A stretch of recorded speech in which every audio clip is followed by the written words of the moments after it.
YouTube, what is good? Today we are talking about my one secret on Instagram to help you stand out when people find your page. Now about a month, it's probably 2 months ago, I posted a video all about why your Instagram is not growing. So after this video, make sure you check that out. I give a bunch of good tips about kind of how to set up your page and how to work around the algorithm and why a lot of people are making mistakes that cause their page to not grow. So after this video, you can check that out. I linked it in the description of this video. But today's video is all about what happens when you do everything right and now you have this new person staring at your Instagram profile. How do you stand out amongst the thousands, millions of profiles out there? What can you do to be special so that person clicks the follow button? So if you're new here, my name is Evan Ranft. I'm an Atlanta-based photographer and I use social media as a huge part of my internet business. And this YouTube channel is all about giving you the real side of photography through videos like this one where I teach you and videos where we go out and we shoot together more vlog style videos. So if you enjoyed today's, hit that thumbs up button for more content like this. But now let's get into this. So when you open up your Instagram, you find a new page. What is the first thing that you see?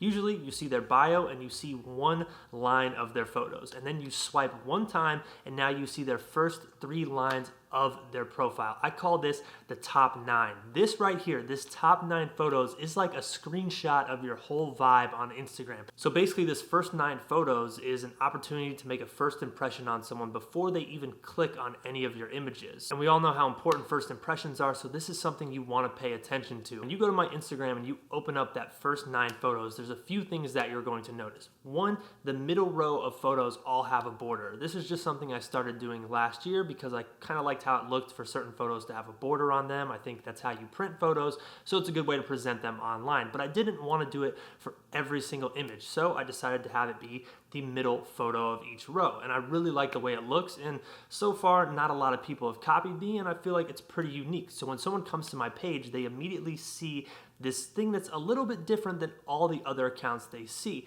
And another thing that I've been doing lately is I've been trying to plan each row individually. So the top row right now, it's kind of got an orange vibe. The middle row more has a blue vibe, and that bottom row has a green vibe. Don't know if I'll keep doing this in the future, but it's something I'm trying out and I'm enjoying. So my goal in doing all this and my secret to Instagram is creating a feed and a page that is just as aesthetically pleasing to the eye as the photos themselves. So you can look at my page and say, you know, I like the way this looks, and then you could click on a photo and say, I like the way this looks. That is the secret, that is the key. And you'd be surprised at how many super popular Instagrammers there are out there who do this same planning technique to their page. So here's a few examples of other pages that I like. The Star Life is really cool. He's like a fashion guy on YouTube. If you look at his page, you can see that the photos going down, they all have a similar vibe. So when you look at it, it's aesthetically there. My buddy Chris House, for a while, he was doing this thing where the 2 photos on the outside, they were like more long, and then the middle photo was a square. Andrew Kearns, he does that style where it's a white border and the photo is going this way, then a photo this way, and then this way. So it's like blocks working into the feed. And then someone like Joe Greer, all his photos have a border. I like these pages because as soon as you open up the page, you immediately see something a little bit different than all the other profiles.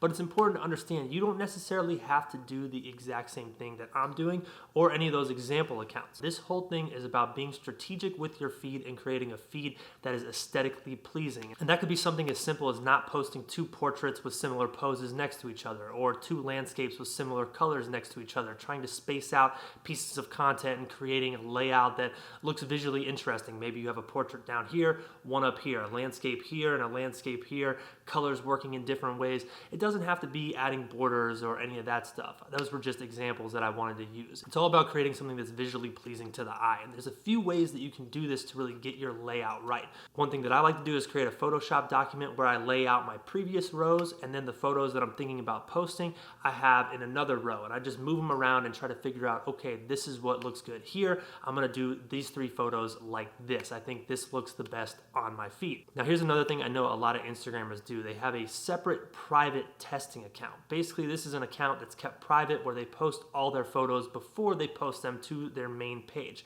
By doing this, they can post a new photo, make sure it looks nice and aesthetic in their feed, make sure the quality is good, everything's good to go before they share it on their main account. I can tell you from experience, there is nothing worse than posting a photo to your main page, looking at your feed and saying, no, this looks really bad. This is driving aesthetically, this is all off, this looks horrible, going full artist mode and having to delete the photo because you don't like the way it looks on your page. That's what's so great about kind of having that private ghost testing account. So that right there is my secret to Instagram, taking a little bit of time to plan out your feed and make sure your feed itself is as aesthetically pleasing as the photos that you are posting. It's really simple, honestly. It doesn't take much extra effort at all. It's just one little extra step you can do to make sure your page is standing out amongst the millions and millions of other profiles out there.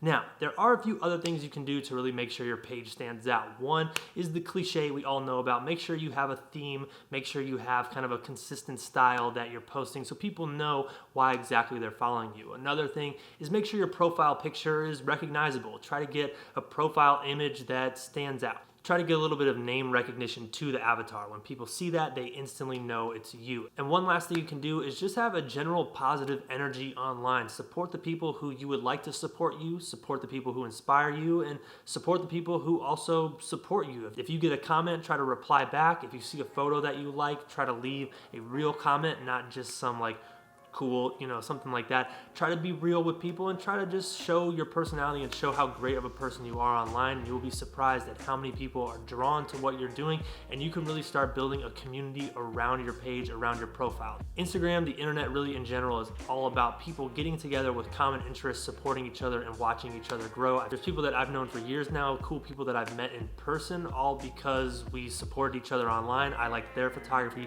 they're like mine. So never overlook that aspect of social media.